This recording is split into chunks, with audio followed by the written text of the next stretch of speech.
Yo, what's up guys? It's Noah here, and in today's video, going to be breaking down the NBA slate on Draftkings for Thursday, March the 2nd. Now for today, we just have a 4-game slate, so we're back to kind of a smaller slate, but we're still going to go game by game, guys, give you a quick breakdown of this 4-game slate, what I do like, taking a first look on Wednesday night when I'm recording this video.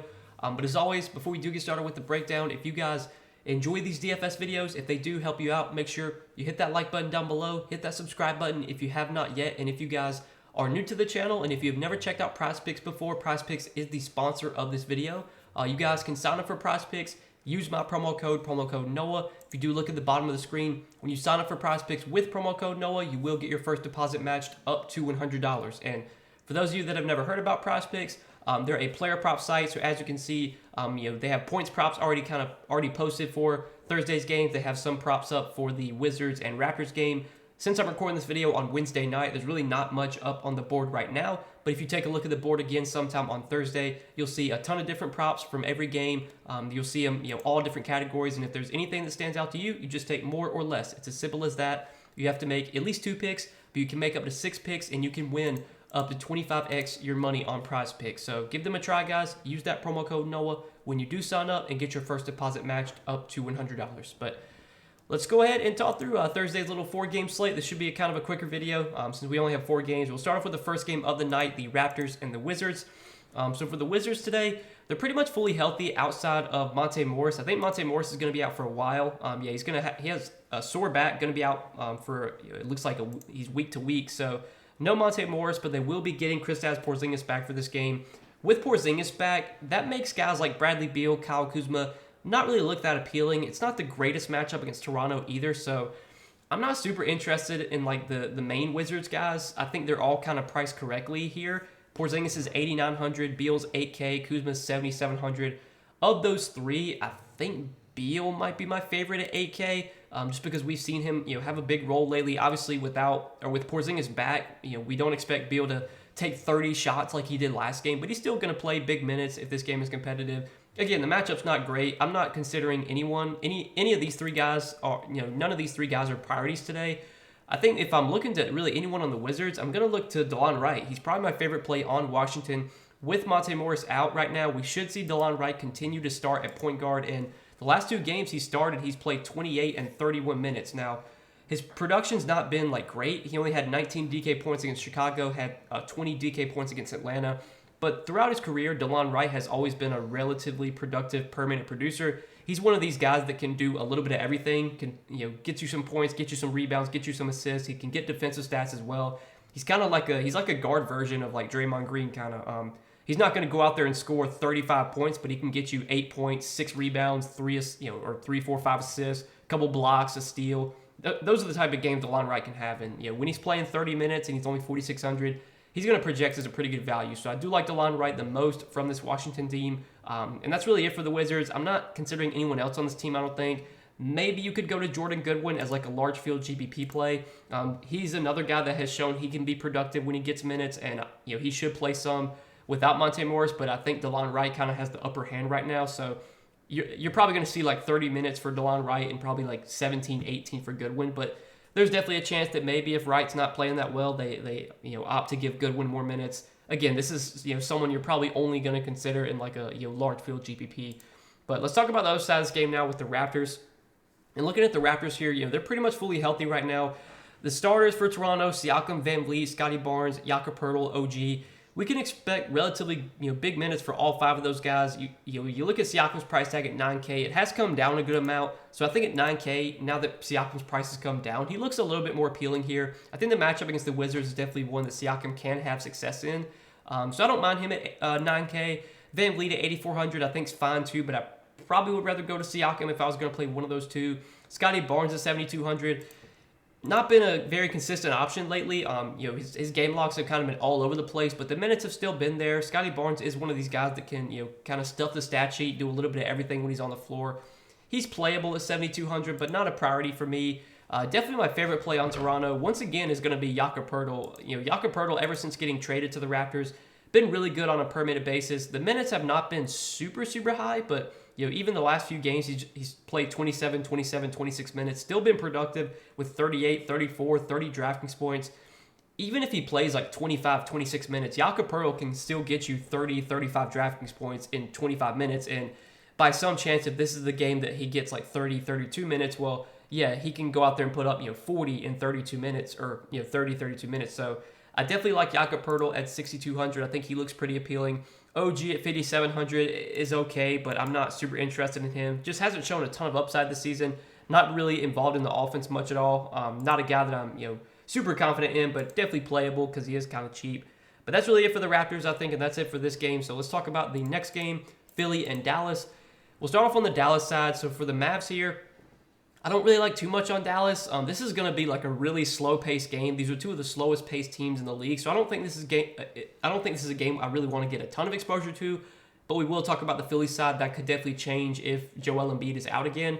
For Dallas, though, if you're going to look to anyone here, it's probably going to be Luka or Kyrie. Luka at 11.9 feels priced about right. He's yet to really have like a massive game since Kyrie got traded to Dallas. I mean, you look at his game log lately, just a lot of like 50, 55, 60 DK points, even 60.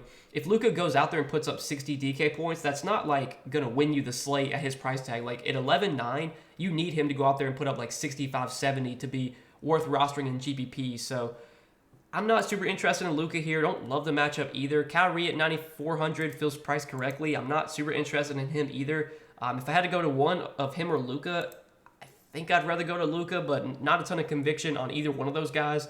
And really nothing else on Dallas looks that good. I mean, Kyrie and Luka are just like dominating usage. It's really hard for these other guys to really have good games. Christian Wood just not playing enough minutes. Tim Hardaway Jr. has had some good games lately, but like not a guy that I ever get excited to roster.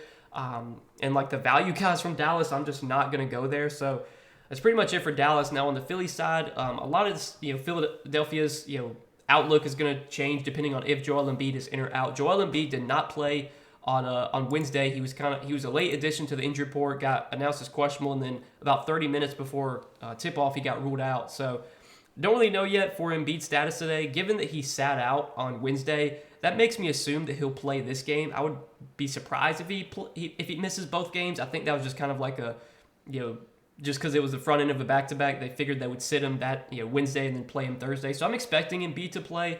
If Embiid does play, I think the matchup against Dallas is pretty good. Like I think the way you can beat this Dallas team is on the interior, down low. They don't really have any Dwight Powell. I mean, Maxi Kleber's a good defender. He's back now, but like I think this Dallas team is definitely undermanned when it comes to stopping Joel Embiid. So I definitely think Joel Embiid looks like a pretty good pay-up option today. I'm interested in him. I'm not super interested in really any other Philadelphia guys, though, assuming that Embiid is in. Now, if Embiid is out again, obviously James Harden, Tobias Harris, Tyrese Maxey all get a big boost. Harden was pretty disappointing on Wednesday night, even without Embiid. Played 39 minutes. That was Monday's game.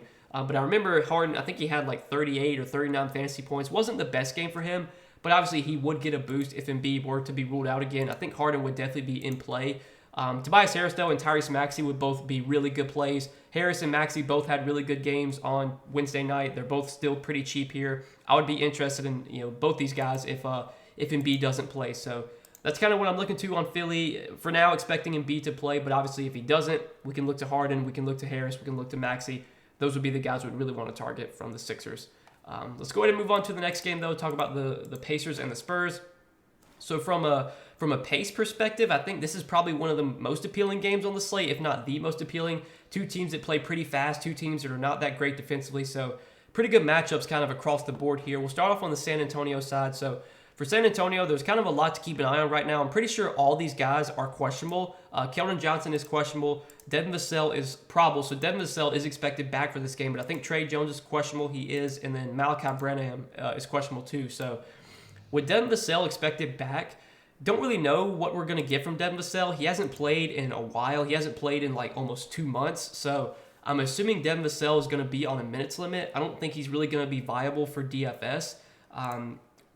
But then like Keldon Johnson is 6,900. Matchup's really good against Indiana. So like I think Keldon offers some upside here. But with Devin Vassell back, that definitely makes Johnson a little bit less appealing. He'd be playable though if he's able to go. And then Trey Jones, another guy that's been out for a while. So like if he's able to play today, how much is he going to be on a minutes limit? I'd assume so. So it's going to really be hard to go to Vassell or Jones if they play because I think they'll be limited. Obviously, if Trey Jones and Keldon Johnson don't play, then kind of all these guys are going to benefit. Like Jeremy Sohan would benefit, Keita Bates-Diop would benefit, Devontae Graham would continue to play a decent amount. I think if there's no Keldon, and if there's no, especially no Keldon, I think the biggest beneficiaries would definitely be Sohan and KBD. Sohan was pretty disappointing in the first half last game, but he had a big second half.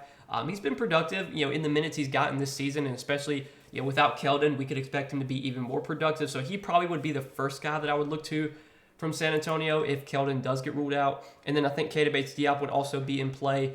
Don't really see myself going to anyone else, though, on San Antonio. Do want to mention Zach Collins, though. Zach Collins is going to continue to start, play 25, 30 minutes if it's a competitive game and if he's not in foul trouble. Matchup against Indiana, I think, is really good. We've seen Indiana give up a lot of big games to centers this year. So I think Zach Collins at 6,400 is pretty appealing. If Keldon gets ruled out, maybe that helps Collins. I don't think it really matters either way. I think he's a pretty strong play regardless. So kind of a wait and see right now for San Antonio, but I think Collins looks really good. Sohan I would like a lot if Keldon doesn't play. If Keldon does play, then I think he would be pretty appealing at 6,900. He would be a viable option.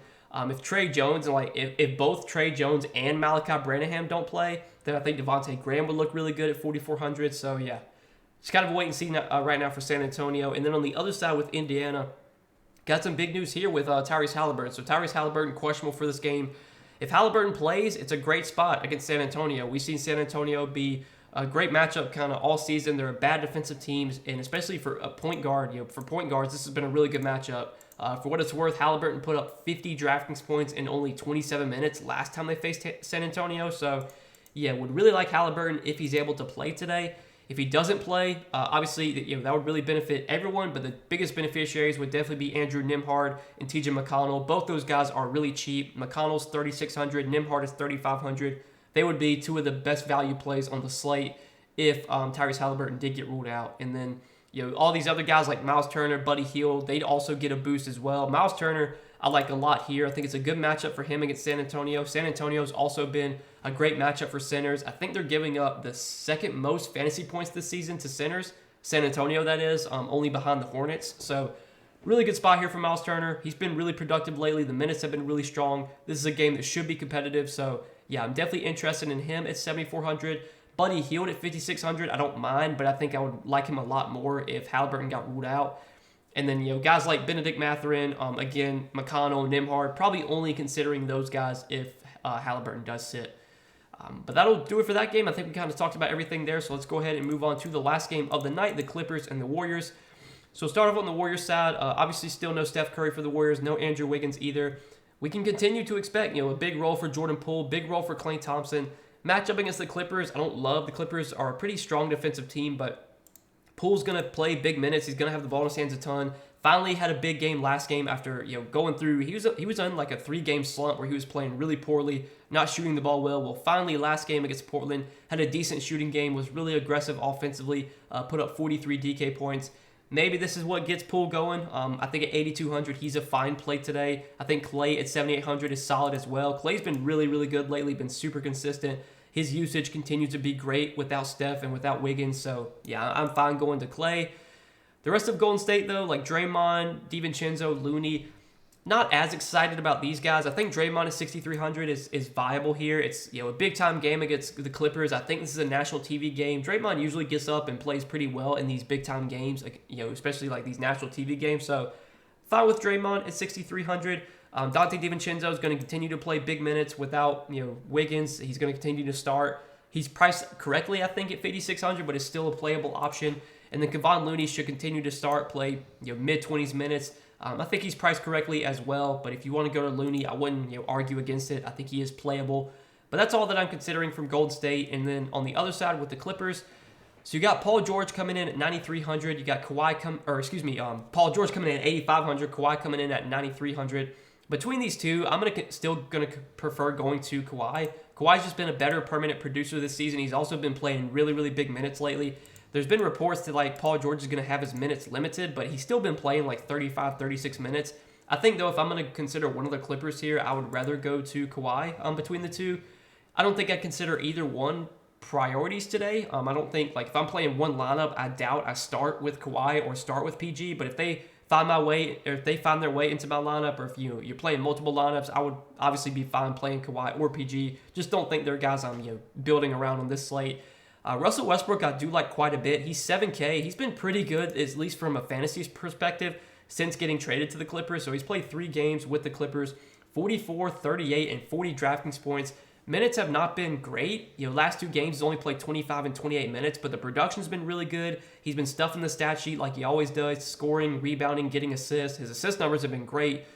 I think it's 7K in a fast-paced game like this against Golden State. I think Russ offers plenty of upside here. If he's going to continue to get like 30 minutes a night, I mean, he's better than a fantasy point per minute player. I think it's 7K. He's a little bit underpriced here. So I definitely like Russ. Probably my favorite play on the Clippers. And then the rest of the Clippers, like Zubac and Plumlee, I'm not really going to go to the centers here. Norman Powell, Terrence Mann, Eric Gordon, these guys just aren't playing enough minutes. The Clippers are a really deep team. It's hard to feel confident in really anyone off the bench just because they have so many guys they can kind of spread minutes around to. If I'm going to target any Clippers today, it's going to be Kawhi, PG, or Russ. One of those 3 guys. But that'll do it, guys, for this little 4-game Thursday slate. Obviously, shorter video today. Wasn't too much to talk about. I'm sure we'll have a much bigger slate on Friday. But I hope you guys enjoyed this video. Appreciate you watching. As always, make sure you hit that like button down below. If you did enjoy, hit that subscribe button if you have not yet. Again, if you guys are new to the channel and if you haven't checked out PrizePicks before, PrizePicks, the sponsor of this video, you guys can sign up for PrizePicks. Use my promo code NOAH. When you do sign up for PrizePicks with my promo code, PrizePicks will match your first deposit up to $100. So definitely give them a try if you have not yet. Take a look at some of the props they already have posted for Thursday's games. If there's anything that stands out to you, you're just taking more or less on a player's projection. It's as simple as that. You have to make at least 2 picks, but you can make up to 6 picks, and you can win up to 25x your money on PrizePicks. So give them a try, guys. Use that promo code when you do sign up and get your first deposit matched up to $100. But that's all that I got for this Thursday slate. Little 4-gamer, though. Should be a fun one, guys. Again, we'll be back on Friday for a much bigger slate then. I will see you guys then. But best of luck tonight, and we'll see you in the next video. Peace.